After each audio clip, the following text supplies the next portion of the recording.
All right, Larry Krueger here from the Pig and a Pickle Krug Show with a little 49er video as we go through the bye week awards for the Niners. And we've got some interesting ones we'll throw out here. Thanks to Pig and a Pickle for being the title sponsor of the Krug Show. Check them out. They're in Emeryville. They're in Corte Madera, soon to open in Petaluma. They're open 7 days a week from 11 a.m. till 8 p.m. or until they run out. And they do run out. So get there early, get some brisket chili. Tell them that Krug sent you. All right, let's go into the Niners with the late bye week, and that's given us an opportunity to kind of take a look at the season. And let's just go right down the list, and we're going to give out some awards. Why don't we start with the team MVP? And, I think there was really could only be one of two guys. It could either be Mac Jones, who kept this team afloat when they were down, or it's Christian McCaffrey, and I think it's going to have to be Christian McCaffrey. He's headed towards his an unprecedented second 1,000 season. Roger Craig, Marshall Faulk, Christian McCaffrey. Those are the guys in the history of the NFL that have put together a season where they've had 1,000 yards rushing and 1,000 yards receiving in the same season. McCaffrey is on the verge of doing it for the second time. Nobody's ever done it twice. So he's been incredible. Better as a receiver than as a runner because the line has struggled. But Christian McCaffrey, without a doubt, has to be considered the 49ers MVP. He accounts for 40% of their total offense. He's a huge player. You can use him in the pass game. You can use him as in the run game. He can block. I mean, he's a leader. He plays hurt. I mean, he's the total deal. So, team MVP Christian McCaffrey. I don't think anybody's going to give you too many arguments on that one. Now, let's move to assistant coach of the year. And I think the assistant coach of the year should be Robert Saleh. It's a tough one because, man, Brant Boyer has also been very, very good. And so do you consider maybe Brant Boyer? Maybe you'd want to give that to Brant Boyer instead. But you know what? I think I'm going to go with Robert Saleh. If you look at this season and what Robert Saleh has been able to do, they have allowed less points per game than the Browns. The Browns have Myles Garrett. The Niners have no pass rush to speak of. Nick Bosa's been out for weeks. Fred Warner's been out for weeks. Mikael Williams, the first-round draft choice, out for the year. And Robert Saleh's got a really young defense across the board. A lot of young guys in the secondary. Injuries at linebacker. No rush up front. Lost your 2 Defensive Player of the Year award contenders. And yet they've allowed less points than the Browns. The 49ers are getting it done defensively. So, I mean, I gotta give Robert Saleh his for the job that he has done with this team on the defensive side of the ball. No Bosa, no Warner, no Mikael. Cleve Farrell steps in. The Niners own the 4th best defense at limiting explosives. They just held Cleveland scoreless in the second half in their home stadium. The last 2 games, the 49er defense has allowed a combined 17 points and produced 4 sacks and 3 turnovers. Yeah, Robert Saleh. Robert Saleh, assistant coach of the year, without a doubt. Best new addition. Now, this is tough because there have been some good new additions, but this is where I'm going to go with Mac Jones. I mean, Mac Jones came to the Niners. Purdy missed 8 games. Jones went 5-3 and played exceptional football. At one game, completed 85% of his passes. Found a way to lead organically and naturally without just like, hey, follow me. He was just like, he's a very engaging personality, won over the locker room. Found a way to lead in a room where somebody else is already the leader and not step on anybody's toes. I mean, what Mac Jones did, there were so many things that could have happened wrong. There were so many ways this could have gone south. He didn't get along with Purdy. Purdy didn't get along with him. Mac Jones showed, too much confidence, too much cockiness, said the wrong thing. There was all kinds of ways this could have blown up. And Mac Jones has mental maturity, and he's a good competitor. He's a good dude. He came in. He was himself. He worked hard. He learned the offense. He played well. They won games. And for those reasons, combined, he gets the best new addition award. Mac Jones, QB2, best new addition. All right, let's go with unsung players because we could use the word underrated, but they're really more unsung. We'll go with one on offense, defense, and special teams. On offense, the unsung player of the year is Jake Brendel. Jake Brendel's gotten beaten and battered by every Niner fan known to man. And a number of us in the media have raked him through the coals. He's given up 0 sacks and not a lot of pressures either, and has played pretty assignment sound football. Now, the Niners still are struggling to run the ball, and he's the center, so that's always a concern. But no sacks allowed, and it seems like he's stepping up his game after kind of being called out. I think in a lot of ways he's the unsung hero of the offense, is Jake Brendel. Hasn't missed any time. Other guys have been out with injuries. He hasn't. Well, I guess he did miss one game. Hennessy was in there for a game or so. But Brendel's been solid. Not one sack allowed all year. So there you go. And he's played a lot of football. So Jake Brendel, unsung offensive player. All right. How about unsung defensive player? I'm going to go with Jordan Elliott. Jordan Elliott has found a way to play all the games, and he makes a lot of plays. Is he a superstar? No, but I think he's playing the best year of his career. I think this is the best, most productive year of his NFL career. He fits in here. He's shown up. He's made plays against the run. He's put heat on the quarterback. He's playing, his best ball. I think he's really elevated his game. So I'm going to say Jordan Elliott, unsung defensive player. The unsung special teams player, how do you not go with Eddie Pinheiro? I mean, 22 of 22 or whatever he is on field goals.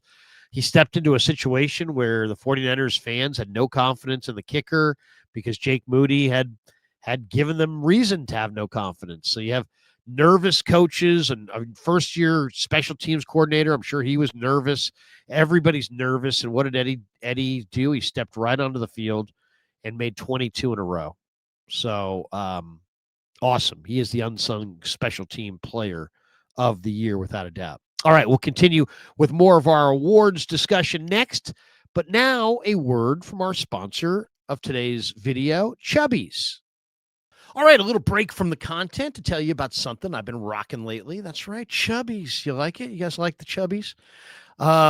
The leaves are turning. The air's crisp. Fall is here. Weekends finally feel like football season. And just because it's cooling off doesn't mean your style has to. Chubbies keeps the fun rolling right into fall with soft, stretchy, fall-ready staples built for maximum comfort and minimal effort. Their new fall collection is awesome. I've been wearing the Everywhere Jogger, and it's perfect for a quick nap, running errands, or those last-minute grocery store runs before kickoff. And since it's football season, you got to check out the official NFL gear by Chubbies collection that I'm wearing right now. Bold polos, fan-ready mesh shorts, even swim trunks repping your favorite team. Perfect for tailgates, watch parties, or couch-side touchdown dances. For a limited time, our friends at Chubbies are giving our listeners 20% off with the promo code Larry at Chubbies Sports or Chubbies Shorts. .com/Larry. That's 20% off your order with code Larry at chubbiesshorts.com/Larry. Once again, chubbiesshorts.com/Larry. Support the show and field your best fit this fall with Chubbies. And thanks to Chubbies for being a proud sponsor of the Krug Show. Now back to our bye-week awards. We just went through the unsung players. Now let's go with Rookie of the Year. Niners have a lot of rookies. And you could go with Alfred Collins. You could go with Mikael Williams. You could go with a number of guys. But I'm going to go with Upton Stout. Upton Stout had to step in as a rookie and play probably the hardest position in the NFL outside of quarterback. And that is the nickel cornerback spot. So essentially the nickel corner is you've got to be in the box. So you're basically, you're a run defender. You're like a linebacker. You're a linebacker against the run, and yet you're a corner who has to deal with that two-way break against the pass. There's a lot of really good slot receivers. Some are small and shifty. Some are big and tough and have, gigantic bodies. They're huge receivers. This guy's 5'8". And yet, you know what? He plays with no fear. He's one of the smartest players on the team. You can tell when you watch him play that he always is aware of what's the down and distance.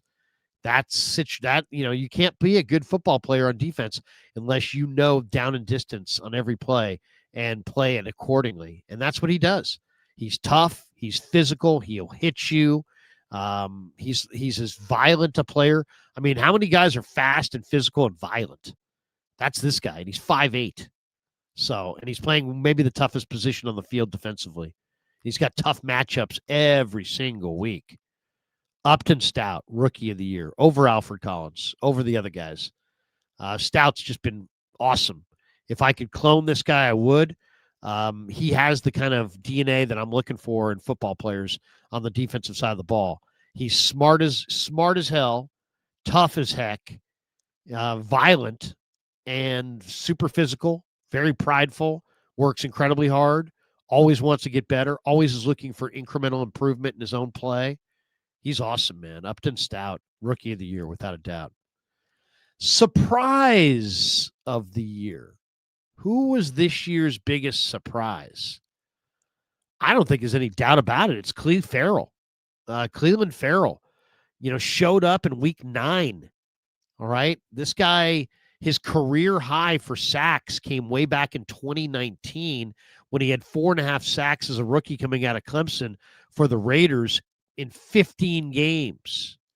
This guy's played 4 games and he has 4 sacks. He played 15 games in 2019. He wound up with 4.5. He's playing the best football of his career. He's 28. He's in his prime. He's smart. He's competitive. He wants that ring. He showed up day 1 at practice, full bore, full go, and has not disappointed ever since. He's got a little bit of JYD, a little junkyard dog. And this guy is giving the Niners everything he's got. And he's a smart player, and he's motivated by winning, and he wants that ring. And for a guy to show up in week 9 and have 4 sacks in 4 games when you're desperate for pass rush, he's got to be the surprise of the year. I mean, this guy was on the Chargers practice squad in October doing nothing. And now here he is on a Niner team that's got designs to go to the Super Bowl, and he's like a key edge rusher. So life's funny, man. It comes at you in waves, and this guy is getting an opportunity here. He was probably overdrafted by Mike Mayock. He probably wasn't one of the top 5 players in that draft. But he was overdrafted because he plays really hard. He's got a motor, and his coaches really liked him. He's good against the run. He's showing all those traits here. So Clelin Ferrell, surprise of the year, Clelin Ferrell. All right, let's go to best trade acquisition. Now, this is tough because Brian Robinson came in a trade. Sky Moore came in a trade.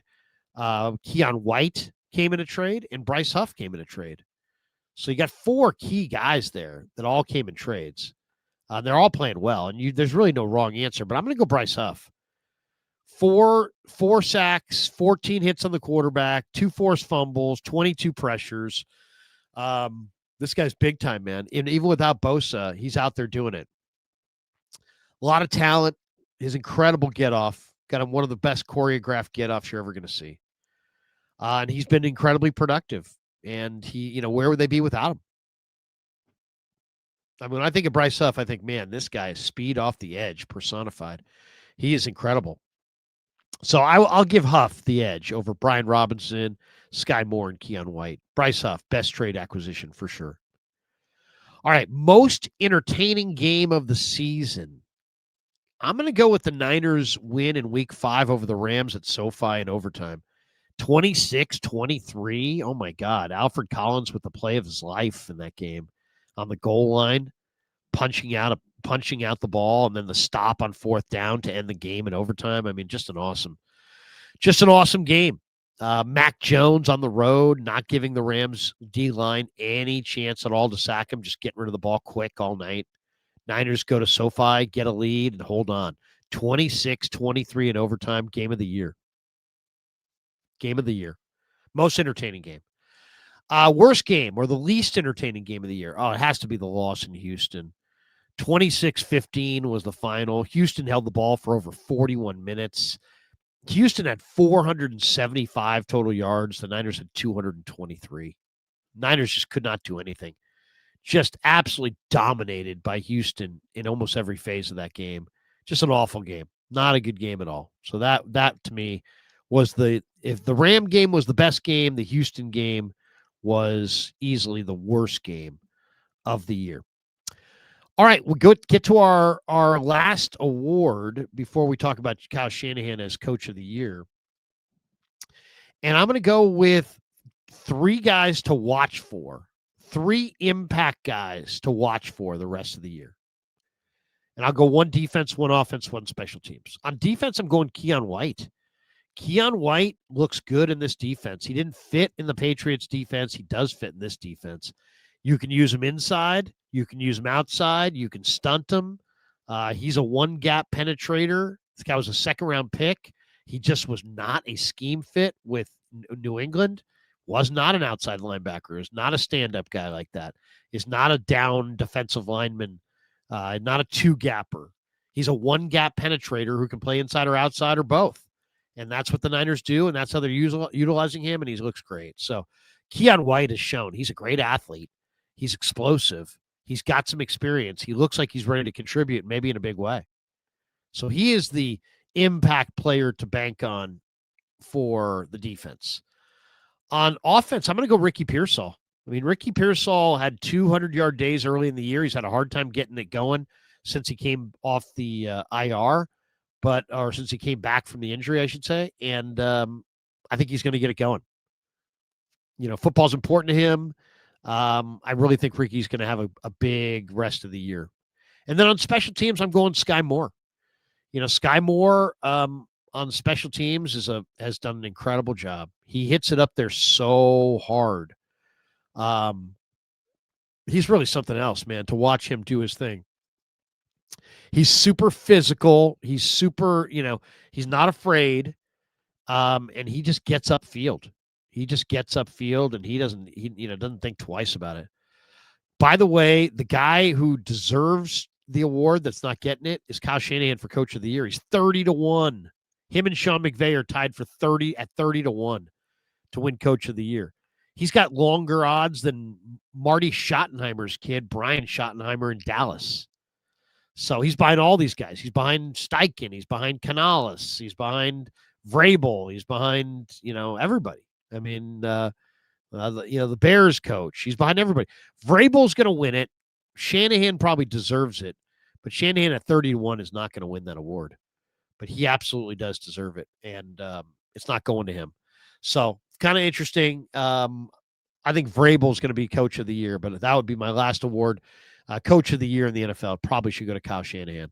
I mean, you haven't gotten anything out of Ayuk. Your backup quarterback played 8 games. 8 games, okay? You haven't had Ayuk all year. Kittle missed time. JJ missed time. Pearsall missed time. It's just, come on. I mean, for the 49ers to be 9-4, I mean, yes, they have an easy schedule, but 9-4 shows that Kyle Shanahan's a pretty good coach and pretty good at overcoming adversity. All right, there you go. Those are the awards. Tell me your comments in the comment section below. Do you agree? Do you disagree? We'd love to hear either way. Thanks to Pig and a Pickle for being the title sponsor of the Krug Show. Thanks to Chubby's for sponsoring this video. And thanks to all of you guys for supporting the Krug Show on YouTube.